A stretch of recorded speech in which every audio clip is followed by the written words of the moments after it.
welcome back. As you probably know, homelessness is a problem all over Corpus Christi. And tonight in a special report, we take a look at some city initiatives to clean out areas of Flour Bluff. Our Catherine McGinty has the story.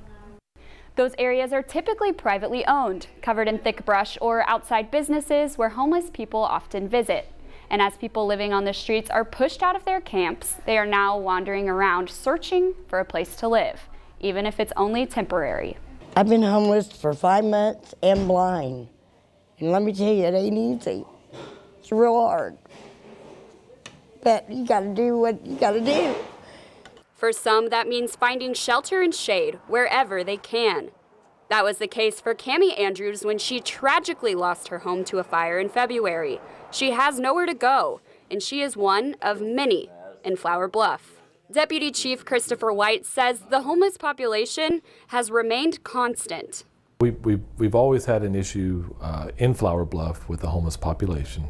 It has never really increased or decreased. It's been kind of steady over the years.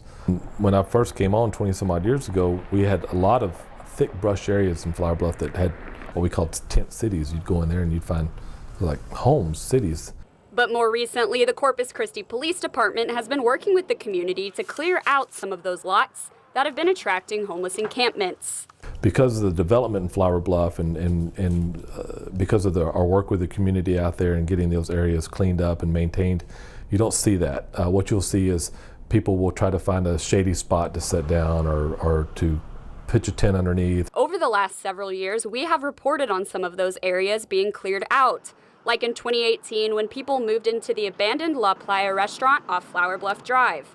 And later that year, a homeless camp that was dismantled at Turtle Cove Park.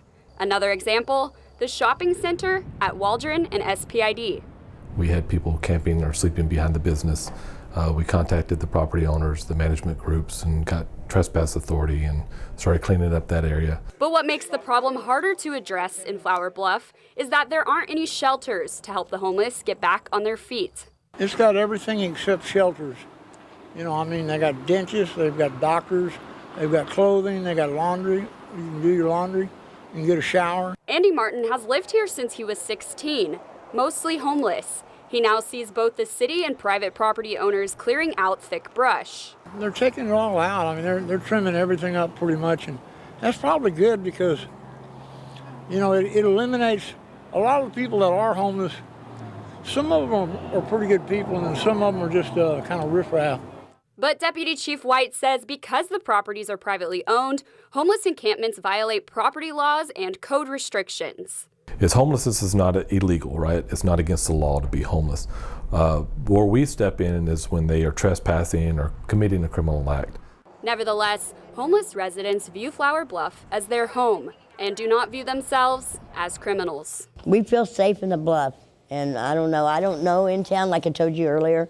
I just know the Bluff, and I feel safe here. We're just people down on our luck, and we need a little help. That's all. Some of that help comes from Timmons Ministries. They serve between 80 and 100 people each day. The executive director says she's seeing a lot of newcomers seeking resources. Back to you. All right, and listen, we visited Timmons Ministries along with 5 other shelters in town. And for a closer look at what it takes to operate those shelters, all you have to do is log on to christv.com and click on Homelessness Corpus Christi Crisis on Our Streets. You'll be able to watch tours of all those shelters here in town, plus our homeless series.